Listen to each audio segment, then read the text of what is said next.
আমি আপনি যেই আমল করি না কেন, সেটা ছোট হোক আর বড় হোক, আল্লাহ তাআলার কাছে ওই আমলটা কবুল হওয়ার অন্যতম শর্ত হলো আমলটা হতে হবে একমাত্র আল্লাহ তাআলার সন্তুষ্টির জন্য।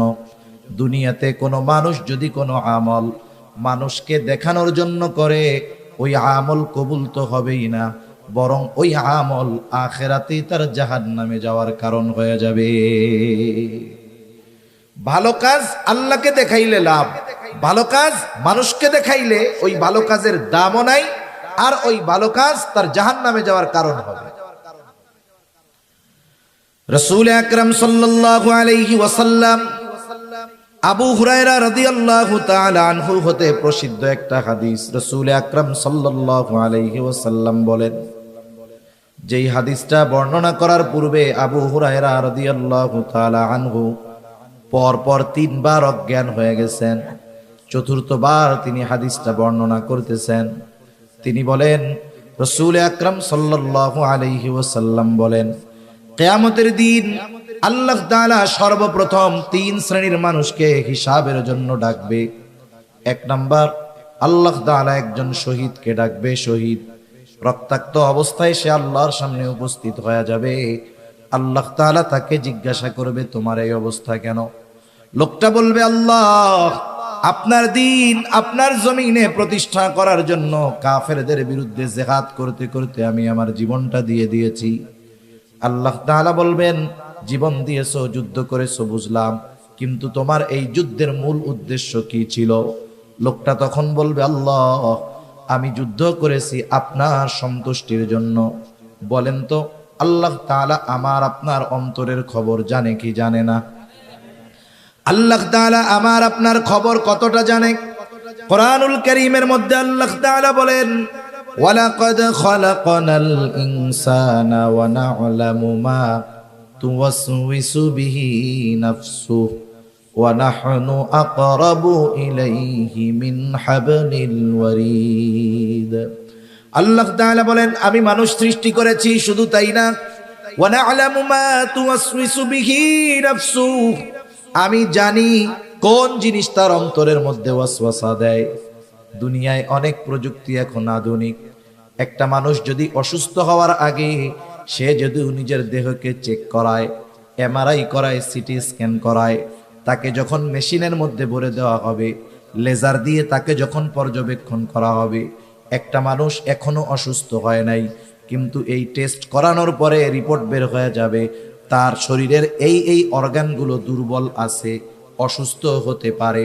তার মানে একটা মানুষ অসুস্থ হওয়ার আগে মোটামুটি তার অবস্থা, দেহের অবস্থা সে মেশিনের মাধ্যমে জানতে পারে। কিন্তু বলেন তো, দুনিয়ায় এমন কোন মেশিন বের হয়েছে নাকি যেই মেশিনের মধ্যে ঢুকায়া দিলে অন্তরের মধ্যে কি আছে সেই খবরটা জানা যাবে? আছে?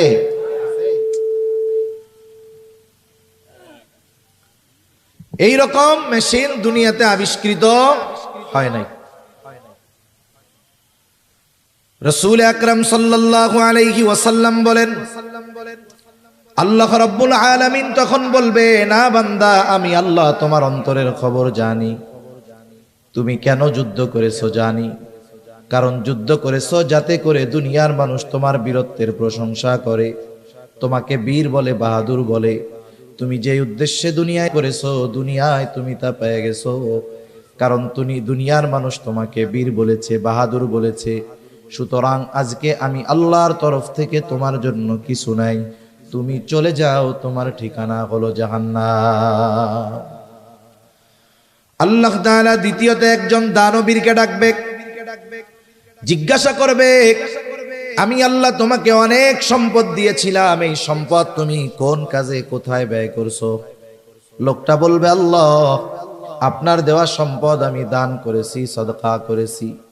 যার ঘর নাই তাকে ঘর বানিয়ে দিয়েছি, যার বাড়ি নাই তাকে বাড়ি বানিয়ে দিয়েছি, যার খাবার নাই তাকে খাবার কিনে দিয়েছি। আল্লাহ তাআলা বলবে, বান্দা, কেন তুমি এই দান সদকা গুলো করেছ? লোকটা বলবে, আল্লাহ, এগুলো আমি আপনার সন্তুষ্টির জন্য করেছি। আল্লাহ তাআলা তখন বলবেন, না বান্দা, না না, তুমি মিথ্যা বলতেছ, আমি আল্লাহ তোমার অন্তরের খবর জানি। তুমি দান করেছো যাতে করে দুনিয়ার মানুষ তোমাকে দানবীর বলে, তোমার দানের প্রশংসা করে। তুমি যে উদ্দেশ্যে দান করেছো দুনিয়ায় তুমি তা পেয়ে গেছো।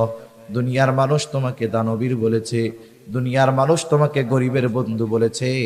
সুতরাং আজকে আমি আল্লাহর তরফ থেকে তোমার জন্য কিছু নাই, তুমি চলে যাও, তোমার ঠিকানা হলো চিরস্থায়ী জাহান্নাম।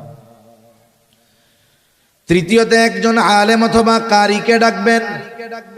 আল্লাহ তাআলা জিজ্ঞাসা করবে, গোলাম কেন ইলম অর্জন করেছো, কেন কোরআন শিখেছো? লোকটা বলবে, আল্লাহ শুধুমাত্র আপনার সন্তুষ্টির জন্য কোরআন শিখেছি, ইলম শিখেছি। আল্লাহ তাআলা বলবে, না বান্দা, তুমি মিথ্যা বলতেছো।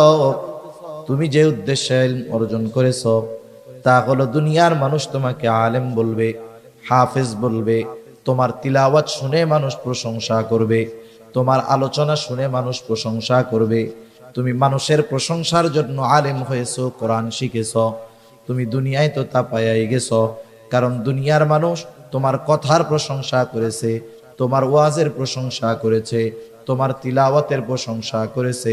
সুতরাং আজকে আমি আল্লাহর তরফ থেকে তোমার জন্য কিছু নাই, তুমি চলে যাও, তোমার ঠিকানা হলো চিরস্থায়ী জাহান্নাম।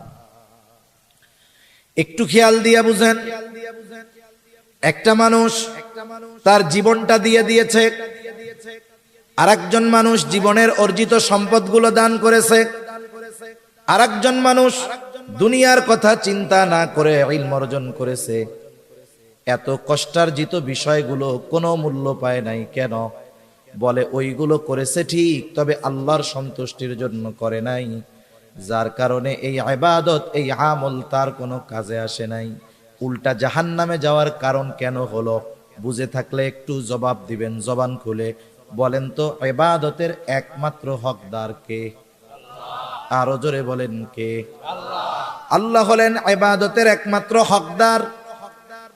কেউ যদি আল্লাহ তাআলার হক নষ্ট করে, অর্থাৎ ইবাদত করার দরকার ছিল আল্লাহর সন্তুষ্টির জন্য, কিন্তু করলো মানুষের সন্তুষ্টির জন্য, এটার দ্বারা হলো শিরক।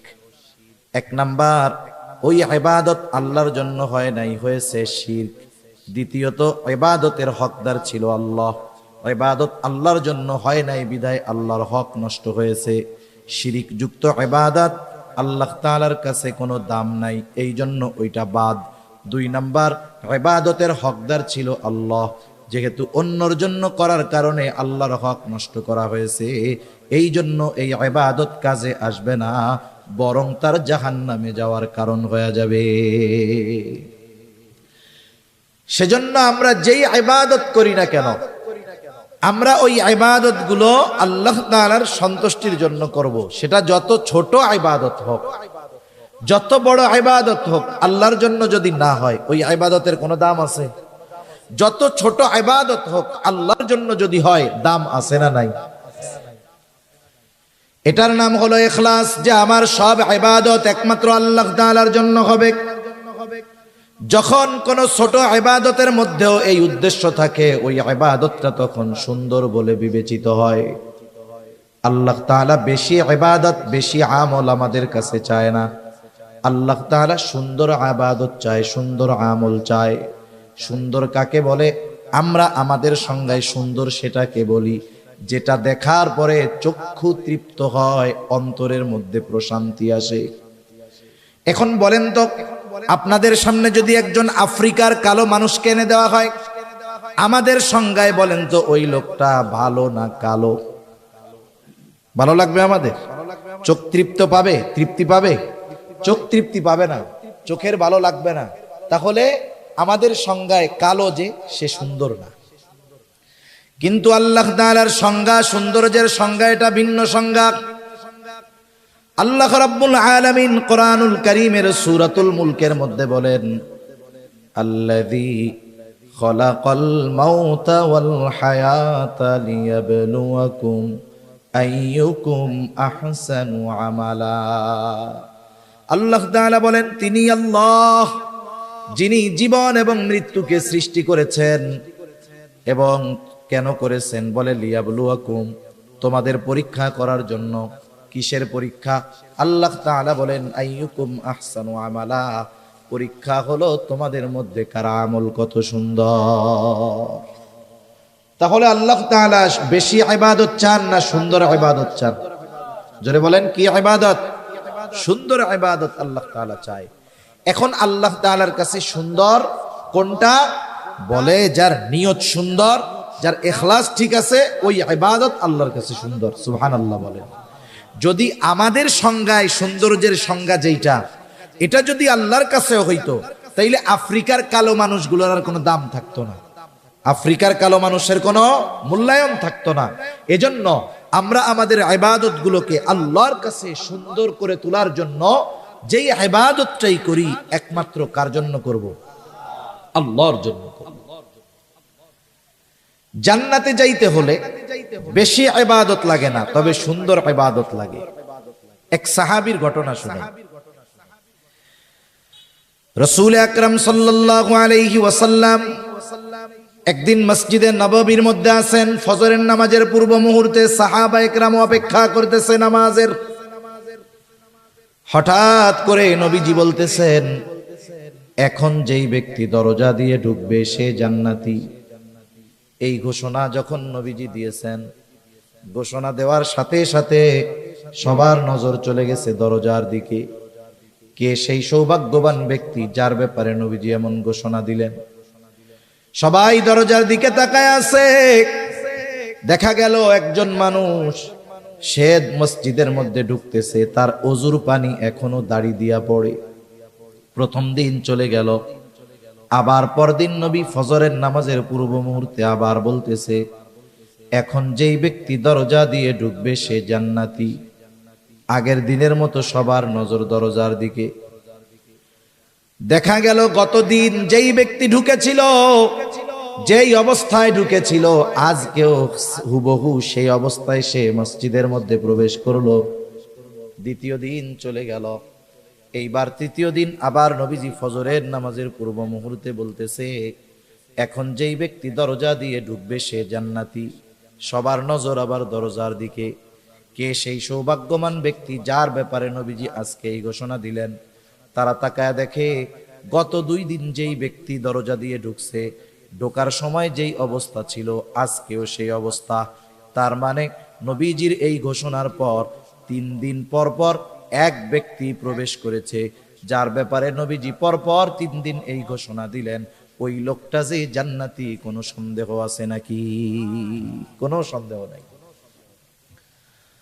রাসূল আকরাম সাল্লাল্লাহু আলাইহি ওয়াসাল্লামের এমন ঘোষণার পরে আব্দুল্লাহ ইবনে আমর ইবনুল আস রাদিয়াল্লাহু তাআলা আন ওই লোকটাকে গিয়ে জিজ্ঞাসা করতেছে, ভাই আমি তোমার বাড়িতে 3টা রাত থাকতে চাই, 3টা রাত যাপন করতে চাই।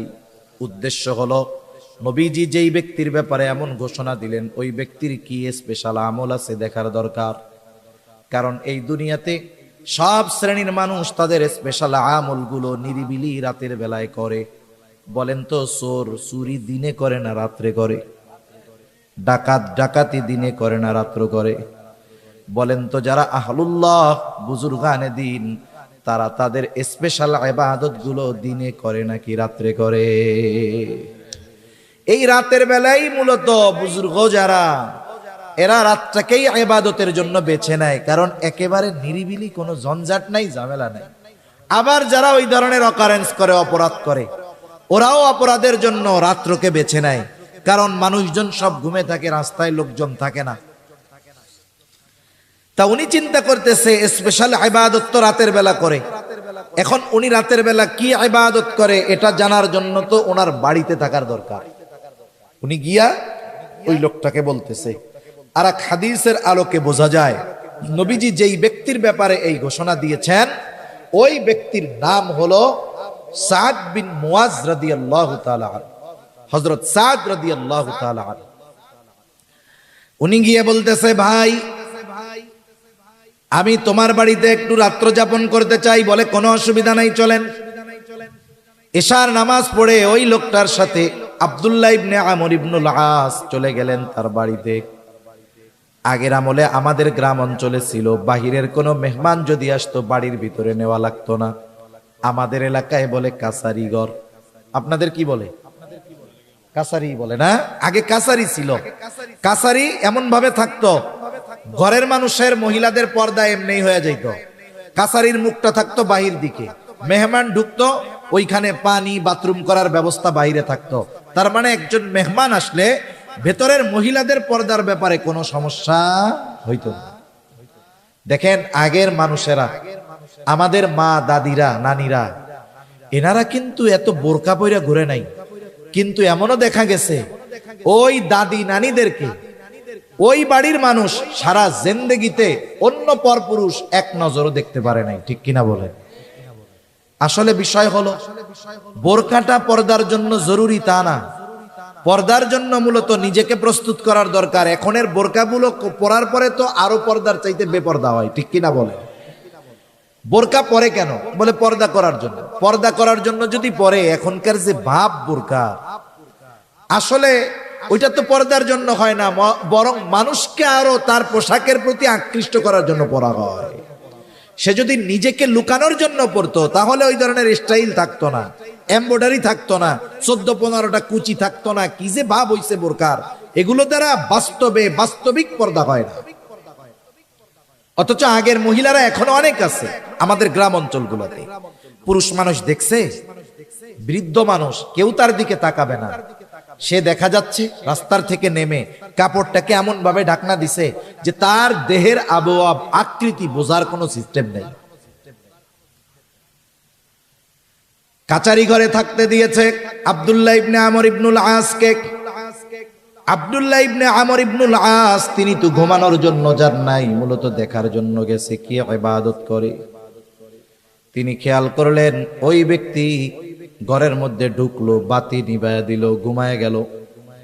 আব্দুল্লাহ ইবনে আমর ইবনুল আস সারা রাত সজাগ, কোন সময় উঠে আর কোন সময় কি ইবাদত করে দেখবে।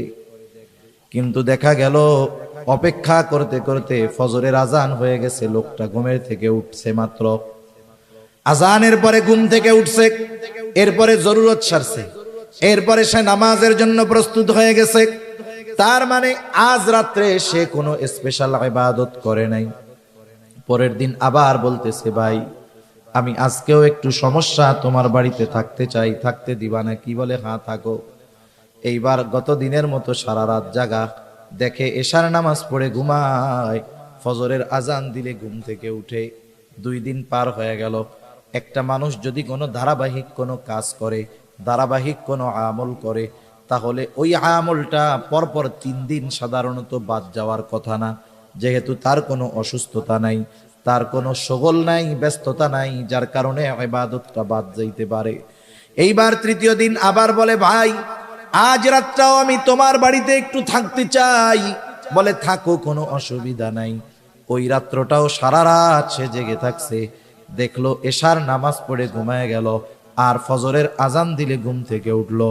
এইবার আর নিজের কৌতূহলকে চাপায় রাখতে পারে নাই। আব্দুল্লাহ ইবনে আমর ইবনুল আস ওই লোকটাকে জিজ্ঞাসা করতেছে, বাইরে তোমার বাড়িতে 3 দিন থাকার কারণ আমার বাড়িতে থাকার জায়গা নাই এটা নয়, বরং এই 3 দিন তোমার বাড়িতে রাত্র যাপন করার কারণ হলো আগে পরপর 3 দিন ফজরের নামাজের পূর্ব মুহূর্তে হঠাৎ করে নবীজি ঘোষণা করতেছে, এখন যেই ব্যক্তি দরজা দিয়ে ঢুকবে সে জান্নাতি। আমরা সবাই তাকায় দেখলাম, কে সে? দেখলাম তুমি দরজা দিয়ে ঢুকছো। এই ঘোষণা পরপর 3 দিন নবীজি দিয়েছেন, পরপর 3 দিনই নবীজির ঘোষণার পরে তুমি দরজা দিয়ে ঢুকছো। আমি তোমার বাড়িতে রাত্র যাপন করার উদ্দেশ্য ছিল, আমি দেখতে চেয়েছিলাম তুমি স্পেশাল কি আমল করো, যার কারণে নবীজি তোমার ব্যাপারে এমন ঘোষণা দিলেন। এইবার লোকটা বলতেছে, আলহামদুলিল্লাহ, নবীজি যদি আমার ব্যাপারে এমন ঘোষণা দিয়ে থাকেন এটা তো বড় শুকরিয়ার বিষয়। তবে তুমি যেই আশায় আমার বাড়িতে রাত্র যাপন করছো, ওই রকম কোন রাত্রিকালীন ইবাদত আমি করি না। তবে হ্যাঁ, একটা জিনিস করি। কি করো? বলে রাত্রে যখন আমি ঘুমাতে যাই, আমাকে যারা কষ্ট দিয়েছে আমি তাদের সবাইকে মাফ করে দে। 5 ওয়াক্ত নামাজ পড়ি, হারাম হালাল বেঁচে চলি, যেটা সাধারণ কাজ। এর চাইতে বেশি কিছু করি না। এখন আব্দুল্লাহ ইবনে আমর ইবনুল আস বলতেছে, তুমি যে রাতের বেলায় শোয়ার সময় সকলকে মাফ কইরা দাও, অন্যান্যগুলো তো আমরা সব সময় করি, কিন্তু তুমি যে এই কাজটা প্রতিদিন করো, এই কারণেই আল্লাহ তাআলা তোমার ব্যাপারে জান্নাতের খোঁজখবরই নবীজির মাধ্যমে জানায়া দিয়েছেন। সুবহানাল্লাহ। তাহলে দেখেন, আমল কবুল করাতে হয়, 1 নাম্বার দরকার ঈমান। জোরে বলেন কি দরকার? 2 নাম্বার দরকার হলো ইখলাস। কি জোরে বলেন? ইখলাস তথা নিয়তের বিশুদ্ধতা। ভাইরে আওয়াজ ছাড়তে পারো না? তুমি কি বুঝতেছো কথা? আওয়াজ ছাড়ো, মুখ মিশায় কতক্ষণ বলা যায়? আমি কি বলতে চাইছি তুমি বুঝতে পারছো? তুমি বুঝছো? এটা রিভার্ব দিয়ে আওয়াজটা সুন্দরভাবে ছাড়বা। আওয়াজটা জেনে আমার দূরের থেকে সুন্দর মতো টানে। তোমার তো এইটার কোনো আওয়াজ হয় না, তুমি খালি ওই বাইরের ওইটা বাড়াও আর কোনো।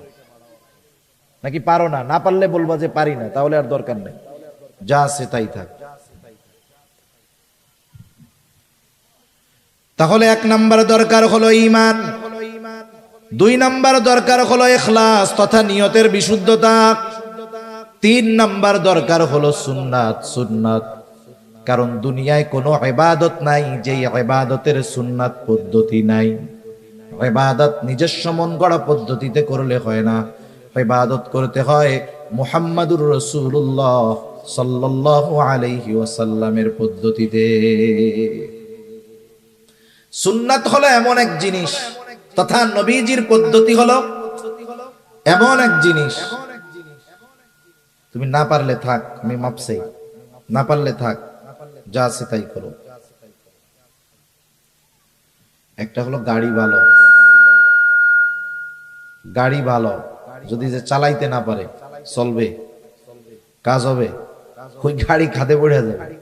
আর একটা হলো গাড়িতে ডিফেক্ট আছে কিন্তু ড্রাইভার পাক না, দেখবেন ও ওইটারে নিয়ে চালায় চলে যাবে। এই অপারেটিং এর মধ্যে সিস্টেম আছে। আপনাকে জিনিস ভালো দিলেই হবে না, ওই জিনিস চালানোর মতো দক্ষ লোক দিতে হবে, নাইলে কাজ হবে না। জিনিস ভালো আছে কিন্তু আমি বুঝতে পারছি পাইলট শেষ, বাদ যে হয় নাই, এটা কি 10 সিট দেওয়ার দরকার আছে নাকি? একটা দেখলে ওটাই তো বোঝা যায় যে বাদ হইছে কি হয় নাই। সেজন্য তোমার আর নড়াচড়ার দরকার নাই, আমি কষ্ট করে কইতেছি, অসুবিধা নাই। দুনিয়াতে এমন কোন ইবাদত নাই যেটার সুন্নাত পদ্ধতি নাই, তথা নবীজির দেখানো পদ্ধতি নাই, এমন কোন ইবাদত দুনিয়াতে নাই। বরং দুনিয়ার কাজগুলো যদি কেউ নবীজির পদ্ধতিতে করে, ওই দুনিয়াবি কাজগুলোও ইবাদত হয়ে যায়। যেমন প্রতিদিন মানুষের কিছু করণীয় কাজ আছে, দৈনন্দিন কিছু জরুরত আছে, যেমন বাথরুম করা, বাথরুমে যাওয়া, এটা দৈনন্দিন একটা কাজ। একজন ফজরের আজান শুনে ঘুম থেকে উঠে গেল, ফজরের আজান শুনে ঘুম থেকে উঠছে, নামাজে যাবে, জরুরতে চাপ দিয়েছে, সে চিন্তা করতেছে নামাজে যদি দাঁড়াই, ফজরের নামাজের কেরাতটা একটু লম্বা, যদি ওই সময় নামাজের মধ্যে জরুরতে চাপ দেয়, ইবাদতের একাগ্রতা নষ্ট হয়ে যাবে। এই চিন্তা করে সে চিন্তা করলো তাহলে জরুরতটা পূরণ করে এরপরে মসজিদের দিকে যাই। এই নিয়তে সে বাথরুমের দিকে রওনা হলো। বাথরুমে যাওয়ার পদ্ধতি, সুন্নাত পদ্ধতি হলো 1 নম্বরে মাথা ঢেকে যাওয়া। সেটা আপনি টুপি দিয়ে ঢাকেন, আর রুমাল দিয়ে ঢাকেন, গামছা দিয়ে ঢাকেন, অসুবিধা নাই। নবীজির সুন্নাত হলো মাথা ঢেকে বাথরুমে যাওয়া। আর বিজ্ঞানও বলে মাথা ঢেকে বাথরুমে যাওয়া উচিত। কেন? বলে বাথরুমের মধ্যে অগণিত ব্যাকটেরিয়া আছে, বাথরুমের মধ্যে অগণিত জীবাণু আছে। এই মাথার চুল, এটা হলো অত্যন্ত সংবেদনশীল। দেখবেন মাথার মধ্যে খুশকি হয়, কিন্তু যার দাড়ি আছে এরা জিজ্ঞাসা করেন তো দাড়ির মধ্যে কখনো খুশকি হয় নাকি? চুলের চাইতে দাড়ি বড়, কিন্তু এই জায়গায় কেন হয়? বলে মাথার স্কিন, মাথার স্কিন যে চামড়া, এইটা বেশি সংবেদনশীল। এজন্য এই চুলও ময়লা টানে বেশি, মাথার চামড়াও ময়লা টানে বেশি। এজন্য যদি মাথা ঢাকা না থাকে, বাথরুমের এই জীবাণু ব্যাকটেরিয়া গিয়ে তার মাথার মধ্যে সমস্যা হতে পারে, চামড়ায় সমস্যা হতে পারে। বিজ্ঞান বলে এই কথা। আর নবীজি 1500 বছর আগে বলে দিয়েছেন বাথরুমে যাওয়ার সময় মাথা ঢেকে যাইবা। সেজন্য বাথরুমে যাওয়ার সময় মাথা ঢেকে যাওয়া সুন্নাত। কথায় কথা আসে তাই একটা জিনিস বলে দেই, আমরা তো এখন সভ্যকে আধুনিককে, যার ঘরের মধ্যে বাথরুম বেশি সে তত আধুনিক, ঠিক না? আপনি বাড়ি বানাইছেন, আগে বাথরুম থাকতো অনেক দূরে, এখন আপনি বাড়ি বানাইছেন, বাথরুম যদি ঘরের মধ্যে না দিয়া বাইরে দেন মানুষ আপনাকে আধুনিক বলবে না, কিন্তু যদি ঘরের মধ্যে বাথরুম দেন দেখবেন এটাকে আরো আধুনিক বেশি বলে, ঠিক কিনা বলে? আধুনিকতা কি হইছে? বাইরের বাথরুম ঘরে ঢুকছে, বাইরের পায়খানা কই ঢুকছে? ঘরের মধ্যে ঢুকছে। এই হলো আধুনিকতার নাম। এই বাথরুম ঘরে হওয়ার কারণে আমরা অনেক সময় মেসওয়াক, আমাদের ব্রাশ, এগুলো বাথরুমের মধ্যে রাখি, একটা র্যাকের মধ্যে রেখে দেয়। এখন বাথরুমের মধ্যে যখন থাকে ব্যাকটেরিয়া, জীবাণু থাকে, আপনি ঘুম থেকে উঠে পেস্ট লাগায় ব্রাশ করতেছেন, ওই জীবাণু ওর দ্বারা আপনার পেটে সমস্যা হতে পারে। এজন্য বিশেষ করে মেসওয়াক, ব্রাশ এগুলো বাথরুমের বাইরে রাখবো তো ইনশাআল্লাহ। এবার আপনি বাথরুমে ঢুকবেন, ঢোকার আগে দোয়া পড়তে হবে। অনেকে জানে না, ঢুইকা এরপরে দোয়া পড়ে। ঢোকার আগে দোয়া পড়বেন, এরপরে বাম পা দিয়ে ঢুকবেন, বাথরুমের মধ্যে বসলেন, জরুরত ছাড়লেন, টিস্যু ইউজ করলেন, পানি দিয়ে পরিষ্কার পরিচ্ছন্ন হইলেন, এরপরে ওযু যদি ভেতরে করার ব্যবস্থা থাকে ওযু করলেন, যদি বাহির খাওয়ার দরকার হয় ডান পা দিয়ে বাহির হলেন, বাহির হওয়ার পরে দোয়া পড়লেন। আমি শুধু উল্লেখযোগ্য সুন্নাত গুলা বললাম। একটা মানুষ যদি সুন্নাত তরিকায় বাথরুম করে তাহলে ওই বাথরুম করার মধ্যে তার কমপক্ষে 10টা সুন্নাতের আমল হয়ে যায়। অথচ এই কাজগুলো আমরা দৈনন্দিন করি। আবার দেখেন, প্রত্যেক বেলা খানা খাই, খানা খাওয়ার সময় দস্তরখানটা বিছান, খানার সময় ডান দিক দিয়ে খানা শুরু করেন, খানার শুরুতে বিসমিল্লাহ বলেন, খানার দোষ ত্রুটি না ধরেন, খানাটা পড়ে গেলে উঠায় খান, প্লেটটাকে ভালো মতো চেটে খান। এই যে অনেক সময় আমরা হুজুররা কোনো জায়গায় খাইতে গেলে একটু চাইটা চুইটা খাই, অনেকজন দেখা দেখা কয় কিরে দেখ হুজুর প্লেট না খায় ফেলায়, আল্লাহ জানে। আরে প্লেট তো জান্নাতে গিয়া খামু, এর আগে একটু প্র্যাকটিস করে নি, ঠিক কিনা বলেন? এই যে দেখেন বিজ্ঞান কি বলে, আমি আপনি যখন খাবার পরে আঙ্গুলগুলো চেটে খাই, আঙ্গুলের উপরে ধারালো ধারালো দাগ আছে না নাই? মানুষ মারা যাওয়ার সাথে সাথে এই রেখাগুলো চলে যায়। এটা যখন জিহ্বার সাথে ঘষা খায় দেখবেন একটা লালা হয়, লালা। এই লালাটা কত উপকারী! এই লালাটা আমি আপনি খেয়ে ফেলি যখন, এটা আমার আপনার খাবার হজমের জন্য কাজ করে। সুবহান। আপনি প্লেট চাইটা খাইতেছেন, মানুষ বলতেছে খ্যাত, আমি বলি এটা সুন্নাত। উপকার কি? 1 নাম্বার নবীর সুন্নাত অনুযায়ী খানা খাওয়ার কারণে সওয়াব হইল। 2 নাম্বার, হাত যখন চেটে পুটে খেলাম, এই যে লালা হলো ঘষা লাগার কারণে, এই লালা আমার হজমের জন্য কাজ করবে। সুবহান। ইসলামের প্রত্যেকটা বিষয় মেনে চললে আখিরাতের উপকার তো আছে, দুনিয়ার গুলোও আছে। তবে আমরা দুনিয়াবি কল্যাণের জন্য ইবাদত করব না, ইবাদত করব আল্লাহর জন্য, আর দুনিয়াবি কল্যাণ অটোমেটিকলি আল্লাহ দান করবে। সুবহান।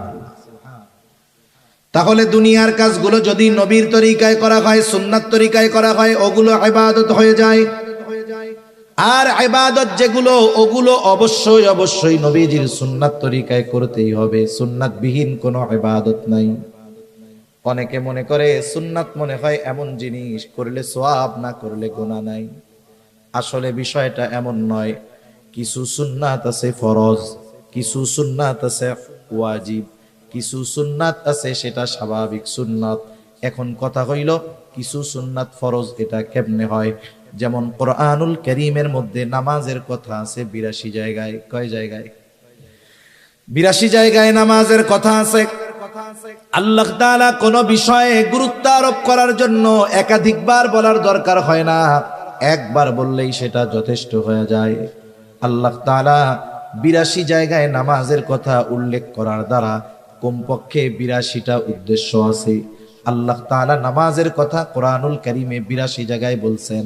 এখন যদি গোটা দুনিয়ার সব মুফাসসিরদেরকে একত্রিত করেন, সকলকে যদি বলেন আপনারা সবাই মিলে নবীর সুন্নাত বাদ দিয়ে, নবীর হাদিস বাদ দিয়ে শুধুমাত্র কোরআন থেকে ফজরের 2 রাকাত নামাজ আমরা যেই পদ্ধতিতে পড়ি, ওই পদ্ধতিগুলো শুধু কোরআন থেকে বের করে দিবেন, আপনারা সাধারণ মানুষও সহজে বুঝবেন বলেন তো নবীর সুন্নাত হাদিস বাদ দিয়ে শুধু কোরআন থেকে 2 রাকাত নামাজ পড়ার পদ্ধতি কিয়ামত পর্যন্ত কেউ বের করতে পারবে নাকি?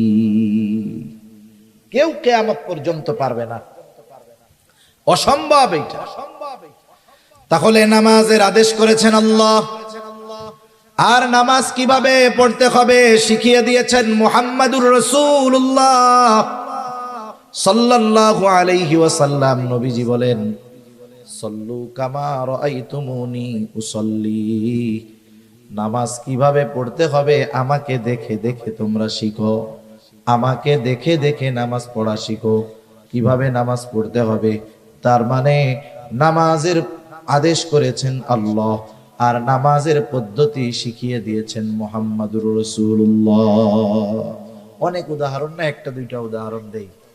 আজকে আমি আমার জীবনে কক্সবাজার সবচাইতে ফালতু মাইক পাইলাম। এনারে যেমনে বলতেছি পারতেছে না। আমার আগে ভাই কথা বলছে কেমনে, আমি স্টার্ট করার পরে সাউন্ডটা নষ্ট হয়ে গেল। আমারই বদনসিব মনে হয়। নামাজের যেই ফরজগুলা আছে, নামাজের ফরজগুলার মধ্যে একটা ফরজ হলো রুকু করা। কি করা? আমার দিকে তাকান, একটু কষ্ট করে তাকান, আমি বেশি সময়ের কথা বলবো না। কি করা বলেন না, জোরে বলেন। রুকু করা কি ফরজ? রুকু করা কি ফরজ? রুকুর আদেশ আল্লাহ তাআলা করেছেন। আল্লাহ তাআলা বলেন, ওয়ারকাউ মা'আর রাকিঈন, রুকুকারীদের সাথে রুকু করো। এখন রুকু শব্দের অর্থ হলো ঝুঁকা, ঝুঁকা। এখন ঝুঁকবেন কতটুকু? একজন দাঁড়ানো, সে যদি মাথা ঝুঁকায় এটাও ঝুঁকানো, যদি একেবারে নিচু হয়ে যায় সেটাও ঝুঁকানো। এখন আপনি যদি শুধু কোরআন থেকে রুকুর পদ্ধতিটা নিজে আবিষ্কার করতে চান, তাহলে কতটুকু ঝুঁকতে হবে বের করতে পারবেন না। তাহলে এই ফরজ, রুকু করা ফরজ, কতটুকু ঝুঁকতে হবে, কিভাবে পিঠ থাকবে, নজরটা কোথায় থাকবে, এটা কিন্তু আল্লাহ বলে দেন নাই, এটা আমাদের শিখিয়ে দিয়েছেন মুহাম্মাদুর রাসূলুল্লাহ। তাহলে এই রুকুর পদ্ধতিটাও একটা সুন্নাত পদ্ধতি। এই জন্য নবীজির কিছু সুন্নাত আছে যেগুলো ফরজের সাথে সম্পৃক্ত, আবার কিছু সুন্নাত আছে যেটা ওয়াজিব। সারা দুনিয়ার মুহাক্কিক উলামায়ে কেরাম একমত, কেউ কষ্ট নেবেন না। এই যে আমাদের দাড়ি হয়, এই দাড়ি হলো মুসলমানদের একটা শিআর, একটা নিদর্শন।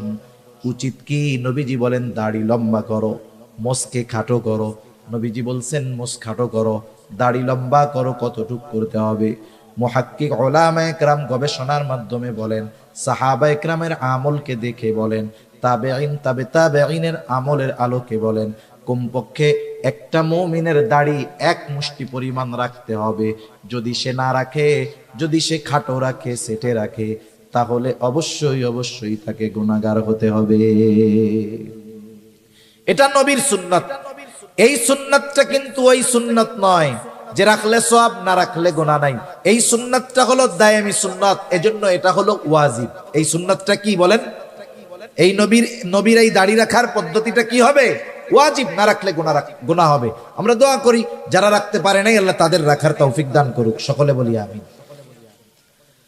আবার কিছু সুন্নাত, সাধারণ সুন্নাত, আমি যে কথা বোঝানোর জন্য বলতেছিলাম, দুনিয়ার যে কোনো ইবাদত রাসূল আকরাম সাল্লাল্লাহু আলাইহি ওয়াসাল্লামের দেখানো পদ্ধতিতে করতে হবে, নাইলে ওই ইবাদত আল্লাহ তাআলার কাছে কবুল হবে না। তাহলে পেছন থেকে আবার একটু রিভিশন দেই।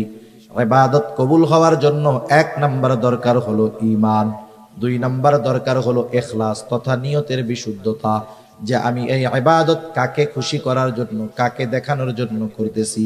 3 নাম্বার, ওই ইবাদতটা হতে হবে নিজের পদ্ধতিতে নয়, নবীজির পদ্ধতিতে।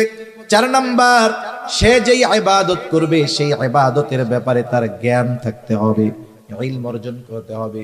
এই জন্যই নবীজি সাল্লাল্লাহু আলাইহি ওয়াসাল্লাম বলেন, তলাবুল ইলমি ফারিদাতুন আলা কুল্লি মুসলিম, দ্বীনি ইলম শিক্ষা করা প্রত্যেক মুসলমান নরনারীর উপরে ফরজ। কতটুক ফরজ? কেউ কেউ বলেন যতটুকু দ্বারা সে নিজে দ্বীনের উপরে চলতে পারে এতটুকু শিক্ষা করা ফরজ। আবার কেউ কেউ বলেন না না, বরং এর চাইতে আর একটু বেশি শিখতে হবে। কেন?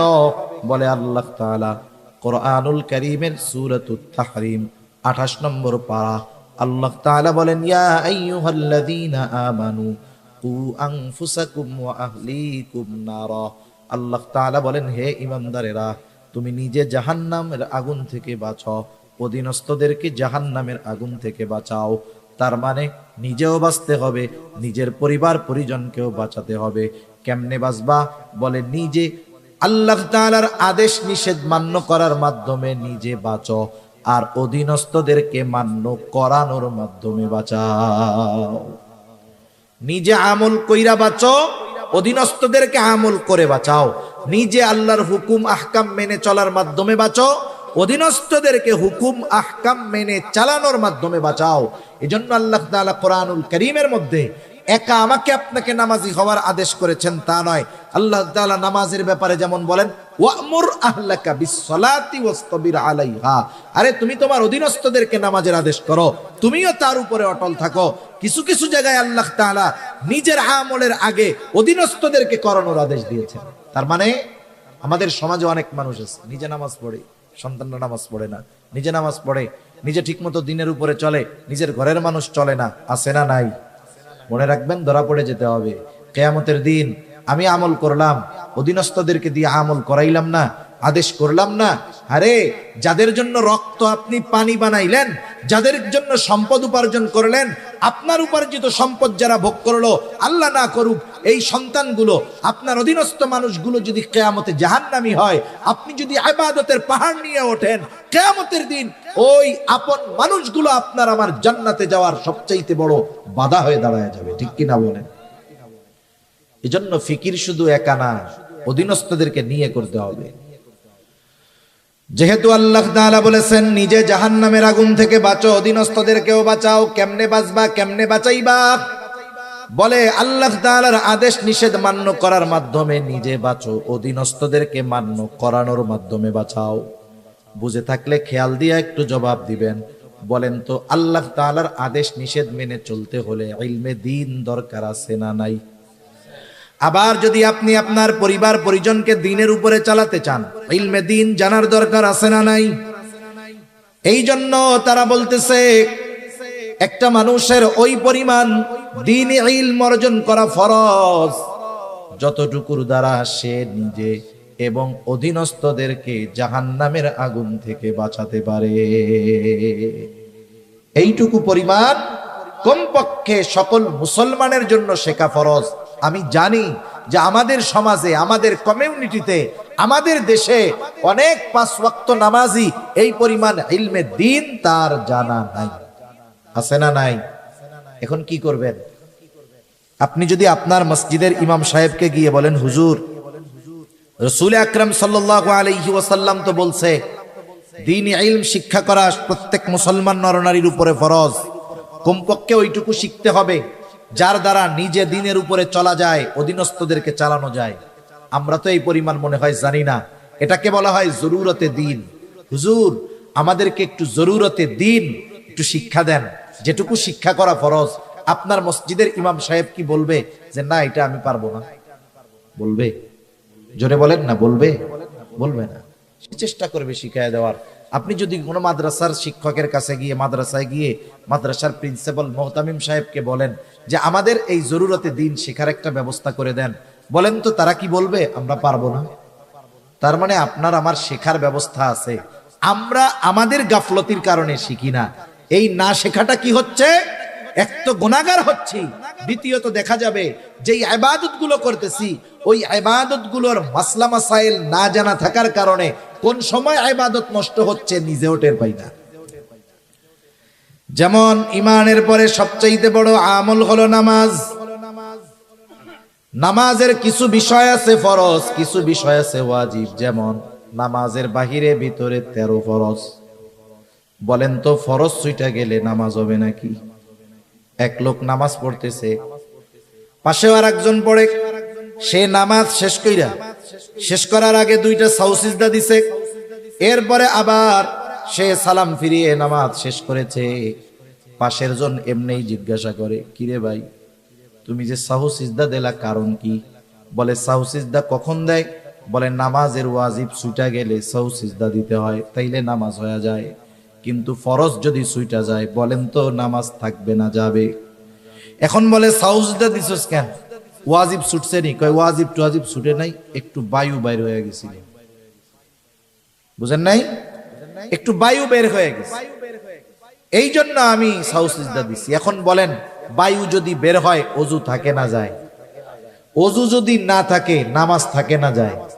সাউজদা একটা না 100টা দিলে কাজ হবে? কাজ হবে না।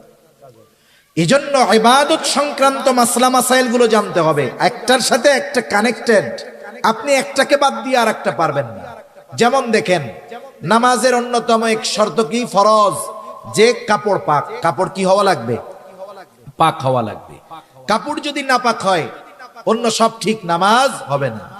এখন আপনার এই ক্ষেত্রে তাহারাত পবিত্রতার মাসলাগুলো জানতে হবে, যে কোন কারণে পোশাক পাক নাপাক হয়, কোন কাজ করলে নাপাক পোশাকটা পাক হয়ে যায়। এখন উনি তাহারাতের মাসালা, পবিত্রতার মাসালা জানে না।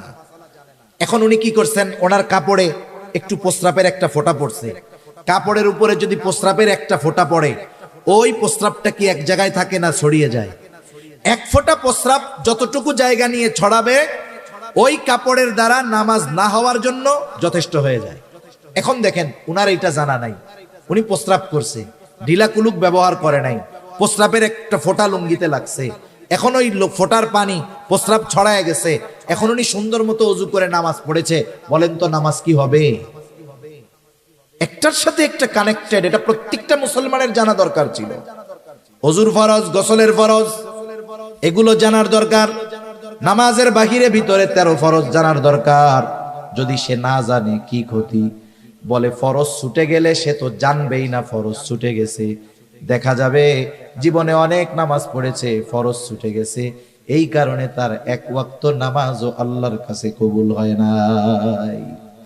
আবার নামাজের ওয়াজিব 14টা, ওয়াজিব ছুটে গেলে সাউ সিজদা দিতে হয়। দেখা গেল তার ওয়াজিব গুলো জানা নাই, জানা থাকলেই না ছুটলে সাউ সিজদা দিবে।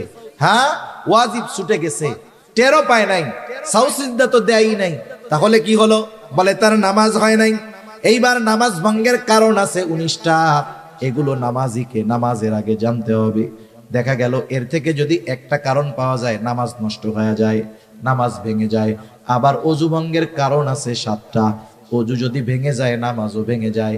চিন্তা কইরা দেখেন এক নামাজ এর সাথে কত মাসালা রিলেটেড আছে। এই জন্য নবীজিও জানায়া দিয়েছেন দ্বীনি ইলম শিক্ষা করা ফরজ। আর আমরা যেই ইবাদত করব সেই ইবাদতের পরিপূর্ণ মাসলা যদি না থাকে, দেখা যাবে নিজের অজান্তে ইবাদতের মধ্যে ভুল হয়ে গেছে। সেজন্য 4 নাম্বার যেই জিনিসটা দরকার, যেই ইবাদত করবে সেই ইবাদতের মাসলা মাসাইল গুলো জানবে। 5 নাম্বার, তার খাবারটাকে হালাল করতে হবে, খাবারটা হালাল। অনেক মানুষ আছে খাবার হালালের ব্যাপারে বড় পেরেশান। বিষয়টা কিন্তু এমন না, খাবার শুধু হালাল হলেই হবে না, উপার্জনটা হালাল দরকার আছে না নাই? উপার্জনও হালাল হতে হবে, খাবারটাও হালাল হতে হবে। এখনকার জামানায় মানুষ তো হারাম উপার্জন করে লজ্জিত হয় না, বরং গর্বিত হয়। সমাজের মধ্যে আরো মাথা উঁচু করে থাকে হারামখোরের দল, আছে না নাই বলেন? পরিস্থিতি কোথায়? অথচ আল্লাহর রাসূল সাল্লাল্লাহু আলাইহি ওয়াসাল্লাম হালাল উপার্জন করাকে ইবাদত বলে অভিহিত করেছে। রাসূলুল্লাহ সাল্লাল্লাহু আলাইহি ওয়াসাল্লাম বলেন, কাসবুল হালালি ফরিদাতুম বাদাল ফরিদা। ফরজ ইবাদতের পরে অন্যতম ফরজ ইবাদত হলো হালাল উপার্জন করা।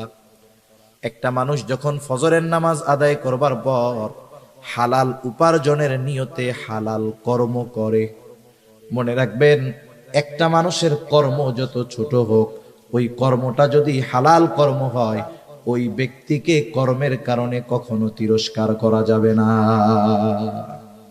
কর্ম যদি হালাল হয়, এই হালাল কর্মের কারণে তাকে তিরস্কৃত করা যাবে না।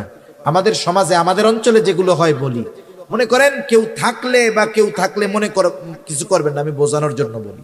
একজন লোক রিক্সা চালায়, আমাদের সমাজে একজন মানুষ রিক্সা চালালে তাকে একেবারে নিম্ন শ্রেণীর মানুষ বলে মনে করা হয়।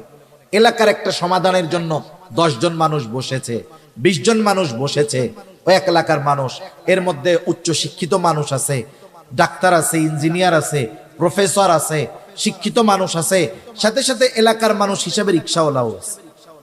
যে কোনো এক বিষয়ে সমাধানের জন্য তারা চিন্তা করতেছে, কিন্তু সমাধানের পথ কেউ খুঁজে পায় না। এখন রিক্সাওয়ালা রিক্সা চালাতে পারে ঠিক, আল্লাহ সুবহানাহু ওয়া তাআলা তাকে ভালো মন্দের বুঝ তো দান করতে পারে, ঠিক কিনা বলেন? এখন রিক্সাওয়ালার মাথায় একটা বুদ্ধি আসছে যে এই বুদ্ধি অনুযায়ী যদি কাজ করা হয় আমাদের আসন্ন সমাধান অথবা যেই সমস্যার সমাধান হয়ে যাবে। ও এখন বলতে চায় যে আমি একটা কথা বলি, যখন ডাক্তার, ইঞ্জিনিয়ার, প্রফেসর, উকিল, ব্যারিস্টার, ম্যাজিস্ট্রেট ওনারা সমাধান পায় না, মাথা গরম, এই টাইমে যদি রিক্সাওয়ালা বলে আমি একটা কথা বলি, তখন কি হবে? ওনাদের মেজাজ গরম, বেটা রিক্সাওয়ালা বয়। এত জ্ঞানী গুণী মানুষ এই জায়গায় আছে, বুদ্ধি পায় না, রিক্সাওয়ালা ওই জায়গায় মাথা চাড়া দিয়ে উঠছে। আচ্ছা, এই লোকটা তো এই এলাকার, এর তো একটা নাম ছিল, ঠিক কিনা বলেন? নাম ছিল না? কিন্তু নাম বাদ দিয়ে ওর কর্মকে আগে বলার কারণ কি? কারণ কি? এই কর্মের কথা বলে ওকে আঘাত করা, কর্মের কথা বলে ওকে কি করা? আঘাত করা। সেজন্য আমাদের সমাজে ছোট পেশার মানুষ যারা, আমরা এদেরকে অনেক সময় তাদের কর্মের ব্যাপারে তিরস্কার করি। খবরদার, হালাল উপার্জনকারী, সে হালাল উপার্জন করতেছে, যেই ছোট্ট কর্মের দ্বারা ওই কর্মটাকে তিরস্কার করার কোনো সুযোগ নাই। মনে রাখবেন, আপনার বাজারের একজন মুচি জুতা সেলাই যে করে, জুতা সেলাই করে যেই মুচি হালাল উপার্জন করে, আর সচিবালয়ের একজন সচিব যে মানুষের টাকা খেয়ে, ঘুষ খেয়ে সম্পদের পাহাড় করেছে, এই সমাজের মানুষের কাছে ওই সচিবের দাম হতে পারে, কিন্তু আল্লাহ তাআলার কাছে ওই হালাল উপার্জনকারী মুচির দাম ওই হারামখোর সচিবের চাইতে অগণিত গুণ বেশি, ঠিক কিনা বলেন? এজন্য সমাজের অনেক মানুষ, ছোট পেশার মানুষ, এরা নিজেরা মাঝে মধ্যে মনে করে আমরা কত ছোট হয়ে গেলাম। না না, এ সমাজে যেই পেশাগুলোকে আমরা ছোট মনে করি, এইরকম অনেক পেশা আল্লাহ তাআলা নবীদের দিয়ে করিয়েছেন। যেমন কামার, অস্ত্র বানায় লোহা থেকে, দাউদ আলাইহিস সালাতু ওয়াস সালাম এই কাজ করেছেন। পৃথিবীর বড় বড় মনীষী আছে যারা এমন এমন কাজ করেছে, তাদের কর্ম দ্বারা তারা বিবেচিত হয় নাই, কিন্তু তাদের কথা, তাদের কর্ম, তাদের জ্ঞান দ্বারা গোটা দুনিয়া উপকৃত হচ্ছে, ঠিক কিনা বলেন? এজন্য এক নাম্বার, আমরা সমাজের কোন ছোট কর্মজীবী মানুষ যার কর্মটা হালাল, তাকে এই কর্মের কারণে কখনো তিরস্কার করব না। এজন্য নবীজি বলেন, কাসবুল হালালি ফরিদাতুম বাদাল ফরিদা, ফরজ ইবাদত সমূহ ঠিক রেখে যে হালাল উপার্জনের জন্য হালাল কর্ম করে, নবীজি বলেন এটাও তার ইবাদত। সুবহানাল্লাহ বলেন, কারণ সে হালাল খাওয়ার উদ্দেশ্যে হালাল উপার্জন করে। এই জন্য এক নাম্বার দরকার হলো হালাল উপার্জন, দুই নাম্বার দরকার হালাল খাবার। কারো খাবার যদি হালাল হয় কিন্তু উপার্জনের অর্থ যদি হারাম হয়, এই খাবারটাও হারাম খাবারের মতো। মনে করেন একজন সরকারি চাকরিজীবী, সরকারি চাকরি যত ছোট হোক ওই জায়গার ইনকাম বেশি, বুঝেন নাই? সরকারি চাকরি যত ছোট হোক ইনকাম বেশি। আমার এরকম জানাশোনা কয়েকজন লোক আছে, সচিবালয় আছে, উপসচিব পর্যায়ের আছে, আর একজন সচিব হয়ে যাবে আশা করা যায়। এই আল্লাহর বান্দা, সরকারের পক্ষ থেকে ওনাকে গাড়ি দেওয়া হয়েছে, উনি ওই গাড়ি ফিরাইয়া দিছে যে আমি এই গাড়িটা ব্যবহার করব না। কেন? উনি যখন ওই সরকারি গাড়ি ব্যবহার করবে, ওনার কাছ থেকে, ওনার স্যালারি থেকে কিছু স্যালারি বেতন কাটা হবে এই ফ্যাসিলিটির জন্য। উনি বলতেছে আমি আমার বাসায় পায়ে হেঁটে যাতায়াত করতে পারবো, প্রয়োজনে লোকাল বাসে যাইতে পারবো, সমস্যা নাই, আমি এই গাড়ি ব্যবহার করব না। কেন? বলে যেই টাকাটা আমার বাঁচবে, কাটা হতো, ওটা তো আর কাটবে না, কারণ আমি সুযোগ নেই নাই, আমার টাকাও কাটবে না। কি হবে তাইলে? বলে ওই টাকাটা হলে আমার বাচ্চা কাচ্চার লেখাপড়ার খরচ চালাইতে আমার একটু সহজ হবে। এটা বলতেছে কে? একজন উপসচিব পর্যায়ের লোক, একজন উপসচিব পর্যায়ের মানুষ। সে ইচ্ছা করলে কি করতে পারে এটা একজন সাধারণ শিক্ষিত মানুষও বুঝতে পারে। কিন্তু দেখা যাবে কি, ওই উপসচিবের গেটের বাইরে যেই পিয়ন আছে ও দেখা যাবে, আর এরা চা মগে কাপে খায় নাকি গাজি ট্যাঙ্ক 1000 লিটারের ট্যাঙ্কিতে চা খায় আল্লাহ জানে। 2-4-5 হাজার টাকার কমে এদের চা পানের টাকা হয় না, ঠিক কিনা বলেন? ওই ব্যক্তি তো আপারব, ওরে 5,000 টাকা হাতের মধ্যে গুজে দিয়ে স্যারের সাথে দেখা করে আসবে, কাজ শেষ। স্যার তো আর ঘুষ খায় না। দেখা যাবে ওই পিয়ন ঢাকা শহরে বাড়ি করে ফেলছে, কিন্তু উপসচিব তার বাপ দাদার রেখে যাওয়া বাড়িটা ভেঙে যাচ্ছে, ঠিক করার টাকা তার কাছে নাই। আছে না নাই? এরকম অনেক আছে। আবার ওই যে বললাম পিয়ন, লক্ষ লক্ষ টাকার মালিক, কোটি কোটি টাকার মালিক, মনে করেন ওই রকম একজন লোক আজকে ভালো ইনকাম হয়েছে, 20,000 পকেটের মধ্যে ঢুকছে, এই যে ঘুষের টাকাটা নিল, বলেন তো এটা হালাল না হারাম? কত জঘন্য এক হারাম। মানুষের উপার্জনের অনেক পদ্ধতির মধ্যে হারাম পদ্ধতির মধ্যে একটা হলো এই ঘুষ। এখন সেই হারাম টাকা নিয়ে বাজারে গেছে, বাজারে যাওয়ার সময় দেখে বিশাল বড় এক গরু জবাই হয়েছে। গরু যত বড় এর গোস্তের স্বাদ তত বেশি না কম? এটা দেখার পরে তার গোস্ত কেনার জন্য খুব ইচ্ছা হয়েছে। এখনো কসাইরে জিজ্ঞাসা করতেছে, এই এত বড় গরু জবাই দিলা কেমনে? কারণ প্রাণী যদি হালাল হয়, জবাই যদি আল্লাহর নাম বাদ দিয়ে দেওয়া হয়, ওই হালাল প্রাণীর গোস্ত আর হালাল থাকে না। জিজ্ঞাসা করতেছে, জবাই দেওয়ার সময় কি আল্লাহর নাম বলছিলা? কসাইও চালাক কম না। কসাই বলে যে, শোনেন, আমি নিজে নামাজ কালাম পড়ি না, তাতে কি হয়েছে? আমি এ মাসালা খুব ভালো মতো জানি। ইচ্ছা কইরা যদি আল্লাহর নাম বাদ দিয়ে জবাই করি, তাইলে এই গরুর গোস্তের আর হালাল থাকবে না, হারাম হয়ে যাবে। সকলকে যদি খাওয়াই আমার গুনাহ হবে। নিজে নামাজ পড়ি নাই, আল্লাহ চাইলে মাফ করে দিব। মানুষের যদি হারাম খাওয়াই, হক নষ্ট করা হবে, আল্লাহ মাফ করারও সুযোগ নেই।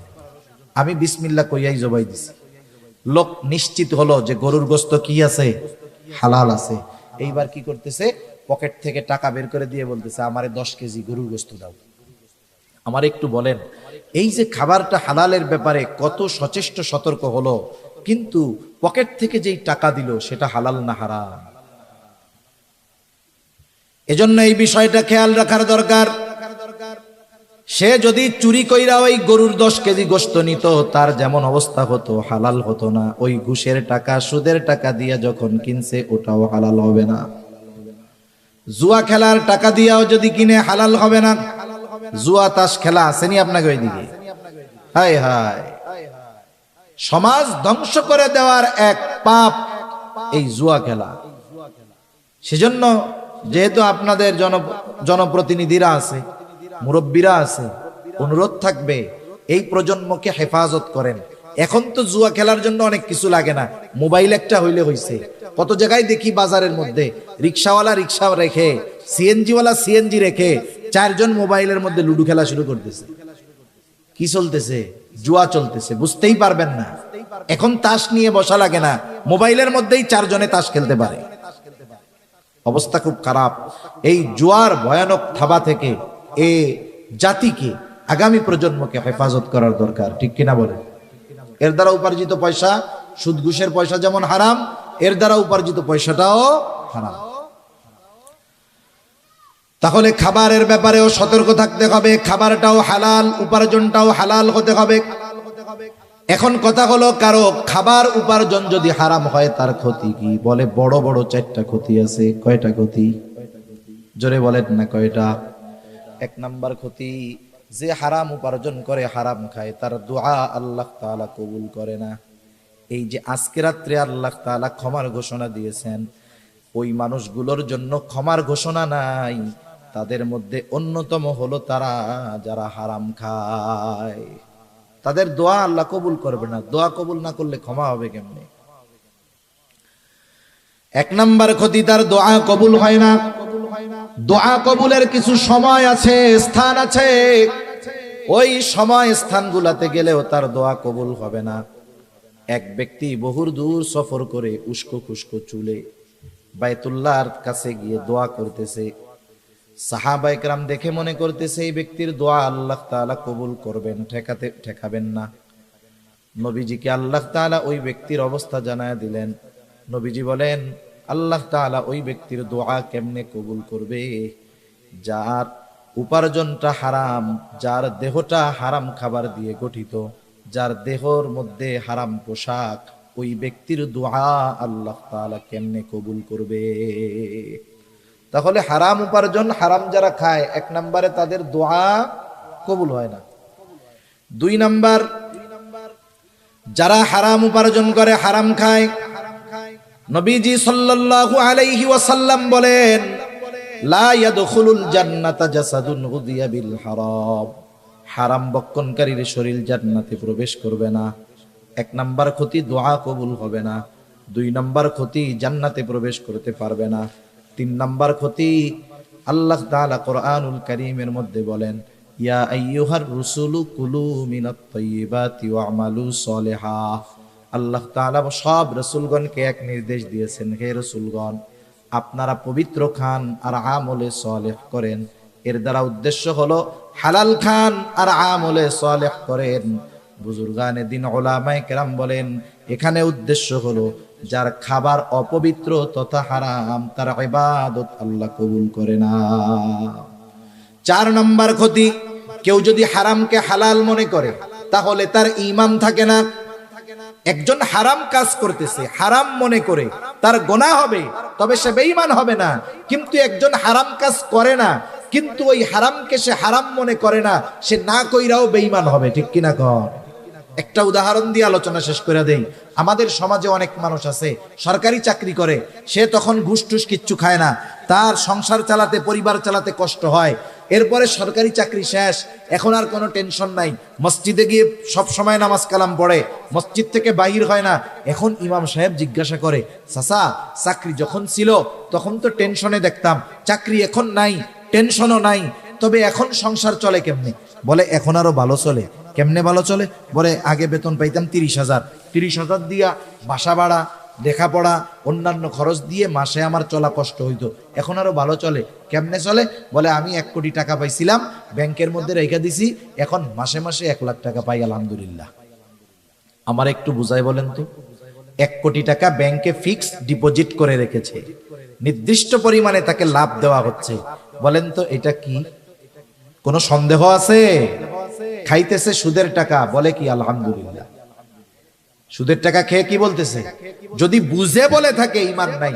একজন মদ খায়, মদ খাইতেছে, কবিরা গুনাহ, কিন্তু কেউ যদি ইয়ারকি মাইরা বিসমিল্লাহ বলে মদ খায়, সাথে সাথে বেঈমান হয়ে যাবে, কোনো সন্দেহ নেই। একজন খাচ্ছে মদ, খেয়ে যদি সে আলহামদুলিল্লাহ বলে, বেঈমান হয়ে যাবে, কোনো সন্দেহ নাই। খাচ্ছে সুদ, স্পষ্ট এক হারাম, অথচ বলতেছে আলহামদুলিল্লাহ।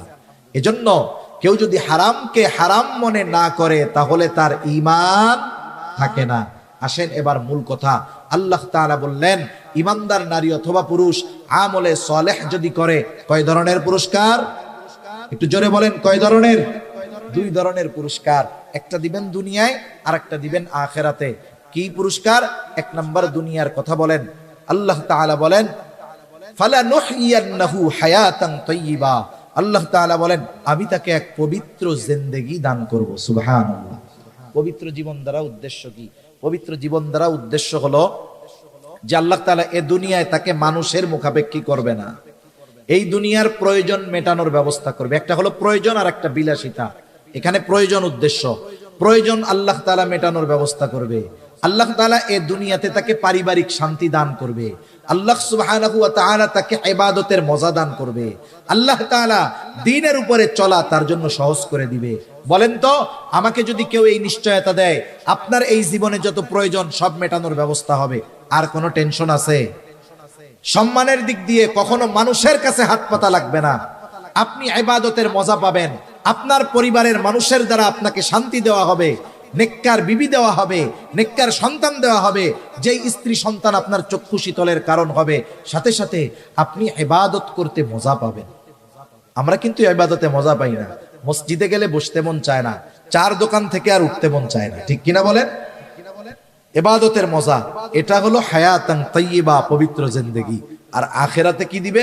আল্লাহ তাআলা বলেন, ওয়ালা নাজজিয়ান্নাহুম আজরাহুম বিআহসানি মা কানু ইয়ামালুন।